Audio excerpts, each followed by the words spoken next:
আমার বক্তব্য শুরুতেই আমি জাতীয় পার্টির মাননীয় চেয়ারম্যান জেএম কাদের স্যারকে কৃতজ্ঞতা জানাচ্ছি যে আমার মতো তুলনামূলক নবীন তৃণমূল অনভিজ্ঞ একজন ব্যক্তিকে উনি জাতীয় পার্টির মহাসচিবের দায়িত্ব অর্পণ করেছেন।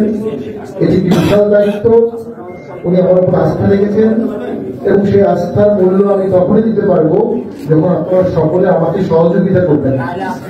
আর এখানে অনেক প্রেসিডেন্ট সদস্য আছেন সম্মানিত, অনেকেই আমার অনেক আগে থেকে রাজনীতি করছেন, আমার থেকে অভিজ্ঞ অনেকে আছে আমার বয়সের থেকে বেশি সময় রাজনীতি করেছেন, এরকম আছে।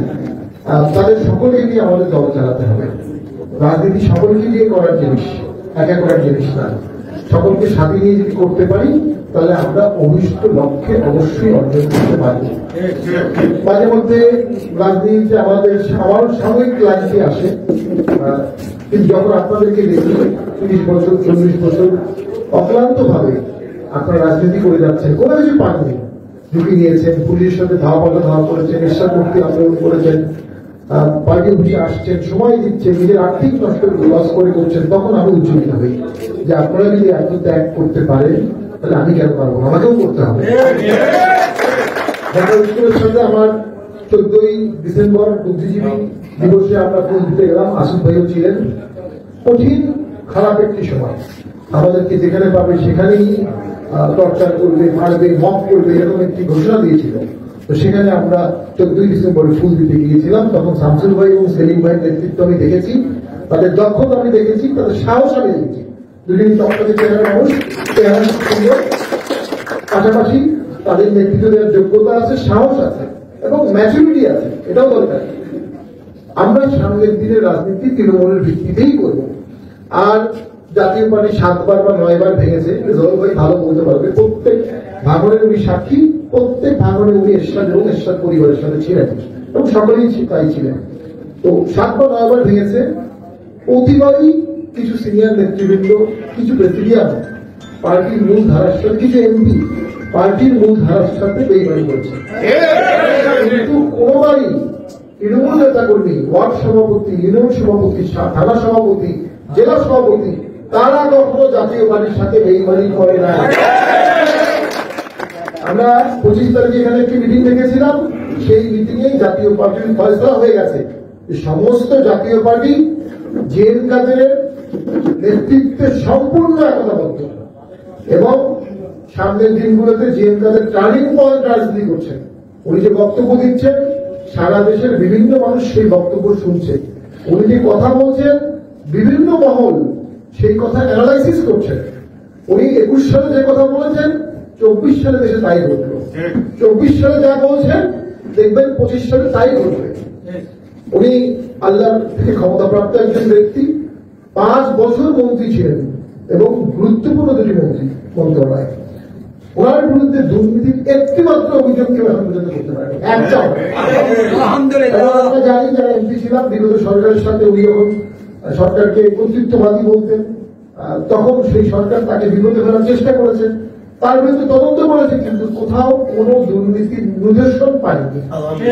এরশাদ স্যার যখন ক্ষমতায় ছিলেন, উনি অনেক ক্ষমতা ছিলেন। এরশাদ স্যার বাংলাদেশের রাষ্ট্রপতি, সিএমএলএ এবং সেনাপ্রধান। তখনও জেএম কাদের স্যারের 8 বছরে কোন সুপারিশ করেছেন, কোথাও ক্ষমতার অপব্যবহার করেছেন, এমন একটি নিদর্শন জেএম কাদের স্যারের নাই। বাংলাদেশে যোগ্যতা, দক্ষতা, সততা এবং দলের প্রতি ভালোবাসা, এই সমস্ত গুণের সমন্বয় জেএম কাদের মধ্যে আছে, যে কারণে ওনাকে যতই বিপদে ফেলার চেষ্টা করা হোক, উনি বারবার ফিরে আসেন। 14 সালে উনি মন্ত্রী ছিলেন। মন্ত্রী থাকা অবস্থায় একটি একতরফা নির্বাচন উনি এবং এরশাদ স্যার বর্জন করে চলে আসেন।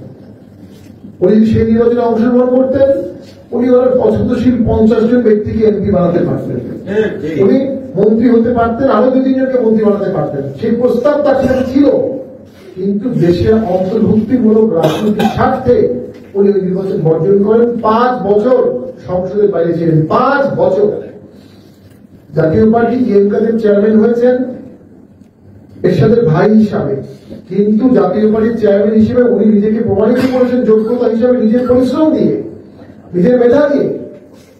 আমরা মনে করি গত 5 বছর জিএম কাদের স্যার যে পরিশ্রম করেছেন তা যদি না করতেন জাতীয় পার্টি টিকে থাকতো না, এবং সকলেই 18 সালে বলেছিল এর সাথে মৃত্যুর পরে জাতীয় পার্টি টিকবে না। কার কারণে টিকলো? জিএম কাদের কারণে টিকলো। কার কারণে আজকে এত আলোচনা হচ্ছে জাতীয় পার্টিকে নিয়ে দেশব্যাপী? জিএম কাদের কারণে হচ্ছে। এখন কেউ কেউ যদি বলে জিএম কাদেরকে অব্যাহতি দিয়ে দিবে, এটা তো কোনো গ্রহণযোগ্য কথা হতে পারে না।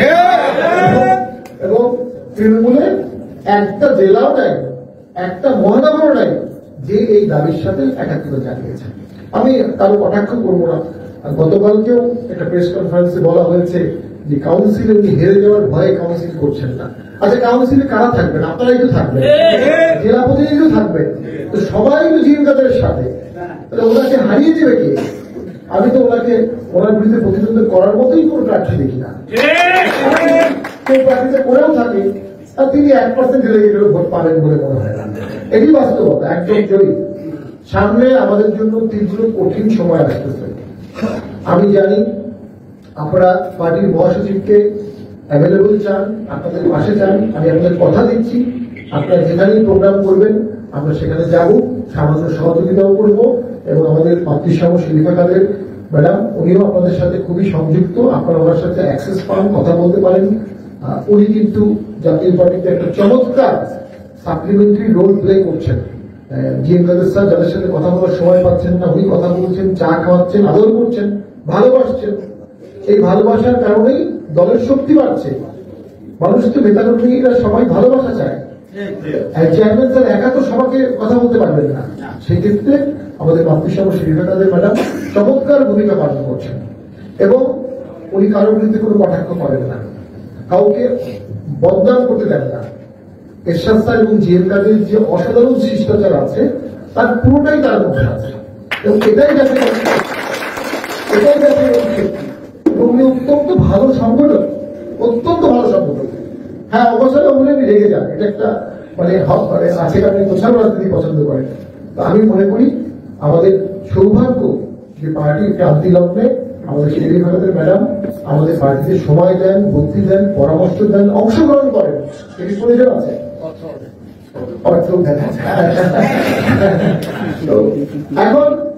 এখন সামনের দিনগুলোতে আমাদেরকে মাঠে যেতে হবে। আমি যেটা অনুভব করি, আমরা পার্টিতে এখানে যারা সিনিয়র প্রেসিডিয়াম আছেন, জিএমদের স্বাস্থ্য অবশ্যই আমরা জাতীয় এজেন্ডা তৈরি করব, যে এজেন্ডার ভিত্তিতে আমরা জনগণের কাছে যাব।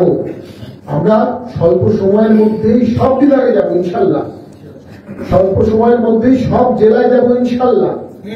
আর আপনারাও সব থানায় ছোট করে হলেও একটা করে বর্ধিত সভা করেন স্বল্প সময়। এবং যেটা রবীন্দ্র ভাই বললেন, প্রত্যেক ওয়ার্ডে কিছুটা লোক আমাদের শুরু হোক, কিছু লোক আমাদের থাকতে হবে প্রতি ওয়ার্ডে। এবং আস্তে আস্তে আমরা আপনাদেরকে প্যাট্রোনাইজ করবো। আস্তে আস্তে ঢাকা মহানগর উত্তর দেখবেন বিশাল সংগঠনে পরিণত হয়ে যাচ্ছে, বিশাল। কারণ ওই যে শিষ্টাচার, সবাই অন্য দলকে গালি দেয়, জাতীয় পার্টি কাউকে গালি দেয় না। সবাই উৎসাহ করে, জাতীয় পার্টি কাউকে উৎসাহ করে না। অর্থাৎ মানুষের নিরাপত্তা এরশাদ দিয়েছে, আর সামনে মানুষের নিরাপত্তা জিএম কাদের দেবে ইনশাআল্লাহ। এরশাদ উন্নয়ন দিয়েছে, সামনে উন্নয়ন দেবে জিএম কাদের ইনশাআল্লাহ। আর আমি একটি কথা সবসময় বলি, ৭১ একটি দলের বিতর্কিত ভূমিকা ছিল। ২১শে আগস্ট ঘটেছে বাংলাদেশে এক সময় চরম ন্যাক্কারজনক ঘটনা, আর গত বছর জুলাইতেও হাজার হাজার লোক মারা গেছে। অর্থাৎ ৪টি বড় দল, ৪টি বড় দলের ৩টির হাতেই গণহত্যার অভিযোগ আছে। একমাত্র জাতীয় পার্টির কাছে কোন গণহত্যার অভিযোগ নাই। ৩টি দলের দেশ শাসনের অভিজ্ঞতা আছে, একমাত্র জাতীয় পার্টি ৮ বছরে ন্যূনতম ক্ষমতা প্রয়োগ করে দেশ শাসন করেছে, দেশের জন্য প্রকৃত রিফর্ম করেছে। এই কথাগুলো যখন আমরা জনগণের কাছে যাব, জনগণের দোরগোড়ায় যাব, আমার দৃঢ় বিশ্বাস জনগণ আমাদেরকে ফিরিয়ে দেবে না। এই জনগণের দোরগোড়ায় আমরা প্রেসিডিয়াম মহাসচিবরা শুধু গেলে হবে না, আপনারা যারা নেতৃত্ব আছেন আপনাদেরকে চায়ের দোকানে বসতে হবে, কথা বলতে হবে, সামাজিক অনুষ্ঠানে যেতে হবে, সামাজিক বিভিন্ন অনুষ্ঠানে গিয়ে দলের এজেন্ডা তুলে ধরতে হবে, এবং নিজেকেও একজন স্থানীয় আদর্শ নেতা হিসেবে দেখাতে হবে। আপনার কারণেই ৫০০, ১০০০, ২০০০ লোক চাকরি করতে আসবে। আমি খুব ব্যর্থই কণ্ঠে বলি, আপনারা আছেন তো জাতীয় পার্টি আছে, আপনারা নাই তো জাতীয় পার্টি আছে। আর যেহেতু একটি কঠিন সময় আমরা সামনে অতিক্রম করছি, আমাদের পার্টি অফিসে 2-3বার অ্যাটাক হয়েছে, আসুক ভাই এই বয়সেও মারামারি করেছে, আমাদের ভিডিও সেই সময় নির্দেশ দিয়েছে অ্যাটাক করো, তো আমরা অ্যাটাক করতে পারি, প্রতিরোধ করতে পারি। সেক্ষেত্রে ঢাকা জাতীয় পার্টিকে অনেক বেশি ভূমিকা পালন করতে হবে। আপনারা আমার টক শো অনেকেই দেখেন, অনেকেই পছন্দ করেন। আমার টক শো প্রায় অনেকে জাতীয় পার্টিকে এরশাদ থেকে তীব্র ভাষায় কথা বলে আমি দেখেছেন, কিন্তু আমি যখন সেই কথাগুলোর জবাব দিই এরপরে কিন্তু তারা আর ওই বিষয়ে কোনো জবাব দেয় না। অর্থাৎ আমাদের বিরুদ্ধে সমালোচনাগুলো করা হচ্ছে, প্রত্যেকটির জবাব আমাদের কাছে আছে, কিন্তু অন্য পার্টিতে যে সমালোচনাগুলো করা হবে তারা সেগুলো জবাব দিতে পারে না। বা 19 সালে এরশাদ যখন দেখলেন রক্তপাত হতে পারে, ওই জীবনের ঝুঁকি নিয়ে কিন্তু পদত্যাগ করলেন। 6 বছর জেলে ছিলেন। 96 সালে আমরা 16% ভোট পেয়েছিলাম, 1% 2% না। আমরা সামনের দিন যদি দেশের লেভেল প্লেইং ফিল্ড থাকে, যদি পার্টির চেয়ারম্যান ভরে যাওয়ার সিদ্ধান্ত নেন, আমার দৃঢ় বিশ্বাস আমরা সঠিক রাজনীতি করলে আমরা ইতিহাসের মধ্যে সবচেয়ে ভালো ফলাফল সামনের ভোটে করতে যাচ্ছি। এক করতে হবে ভাই, গাছ লাগানোর পরে পানি দিতে হয়, যত্ন নিতে হয়, অনেকদিন সংগঠনও সেরকম যত্ন নিতে হয়। আপনারা সকলেই সাংগঠনিক, আপনাদের অসাধারণ রাজনৈতিক ফেস আছে, গ্রহণযোগ্যতা আছে, আপনারা সকলে কাজ করবেন। আমরা কেন্দ্রীয় পর্যায়ে থেকে আপনাদের সার্বিক সহযোগিতা যতটুকু সম্ভব আমরা করব। আমার ক্ষুদ্র জীবনে সবচেয়ে বড় অর্জন জাতীয় পার্টির চেয়ারম্যান আমাকে মহাসচিব করেছে। আমার যা কিছু ক্ষমতা, দক্ষতা, অর্থ আছে পুরো দিয়ে আমি জাতীয় পার্টিকে চেষ্টা করি। আর চেয়ারম্যানের প্রতি সকলের আনুগত্য থাকতে হবে, এখন ছাত্র অ্যাবসলিউট। উনি অনেক জ্ঞানী মানুষ, অনেক বুঝে উনি কিন্তু সিদ্ধান্ত নেন। আমি শেষ করে দিচ্ছি 1 মিনিট। 14 সালে উনি নির্বাচন বর্জন করেছিলেন, তখন অনেকের মনে হয়েছিল সিদ্ধান্ত ঠিক হয়নি, আমার মনে হয়েছিল, কিন্তু আজকে বোঝা যাচ্ছে ওনার সিদ্ধান্ত সম্পূর্ণরূপে সঠিক ছিল। সামনের দিনে উনি অনেক সিদ্ধান্ত নেবেন, কখনো মনে হতে পারে সিদ্ধান্ত সঠিক না বেঠিক, কিন্তু আমরা আনুগত্য দেখিয়ে তার সকল সিদ্ধান্ত বাস্তবায়ন করব। ইনশাল্লাহ সেটা দেশের স্বার্থে কাজে লাগবে, ইনশাল্লাহ সেটা জাতীয় পার্টির স্বার্থে কাজে লাগবে। তো আমি বলবো ভাইয়ের, আমার মহাসচিব হিসাবে আমার থেকে যোগ্য মানুষ এই টেবিলেই আছে, কিন্তু মহাসচিব তো একজনই হবেন, একাধিক লোক হবেন না।